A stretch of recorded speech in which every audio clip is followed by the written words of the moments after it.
I think since we've gotten Braun back, we haven't been as organized offensively, too many random possessions. So JJ Redick spent weeks calling out the Lakers without naming names.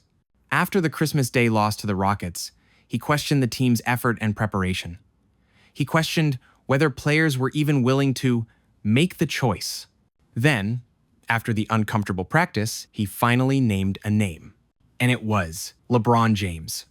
Since we've gotten Braun back, we haven't been as organized offensively, too many random possessions. So In the last video, we broke down who JJ Redick might have been talking about when he refused to name names, and that unnamed criticism could still apply to multiple people on this roster.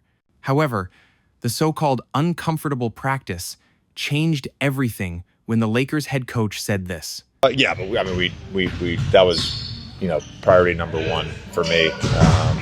Role clarity.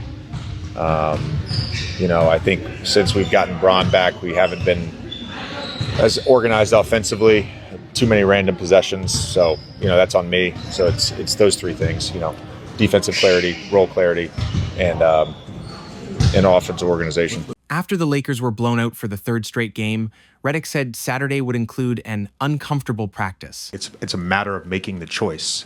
And too often we have guys that don't want to make that choice. And it's pretty consistent who those guys are. And so Saturday's practice, I told the guys, it's going to be uncomfortable. He was visibly angry after the Christmas loss. He said the way things were headed needed to change, and he refused to do this for the rest of the season. Naturally, people expected chaos. But when practice ended, there were no fireworks, no yelling, no confrontations. Instead, Redick described something very different. He talked about recalibration, about reconnection, about listening to his team. He explained that the coaching staff came in early, met together, then met with the players, not lecturing them, but to hear what they needed.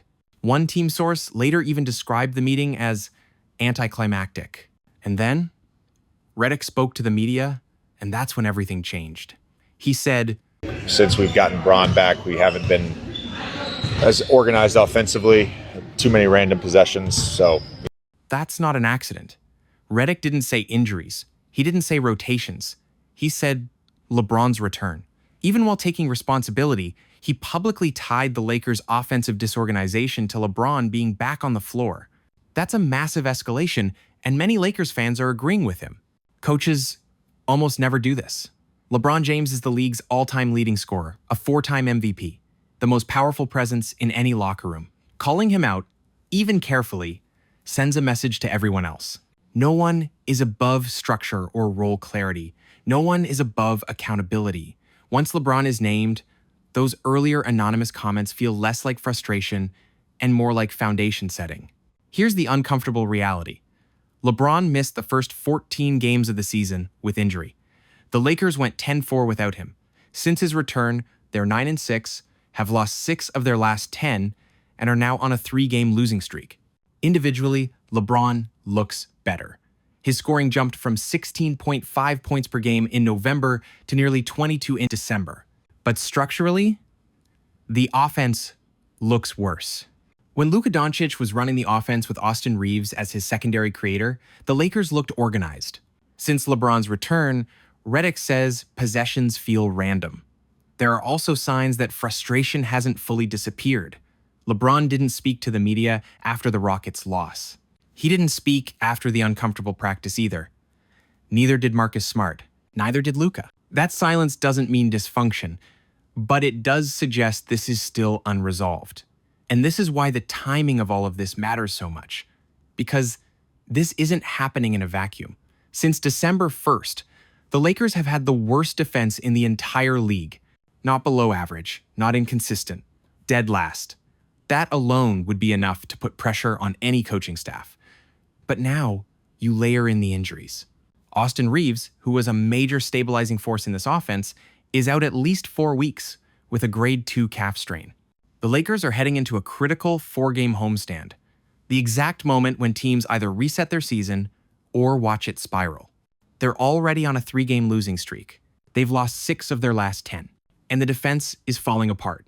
So when JJ Redick talks about role clarity, structure, and organization, this is why it's urgent. To Redick's credit, He didn't throw LeBron under the bus. He took ownership. He said the lack of organization is on him, that he hasn't done a good enough job integrating LeBron back into a winning structure.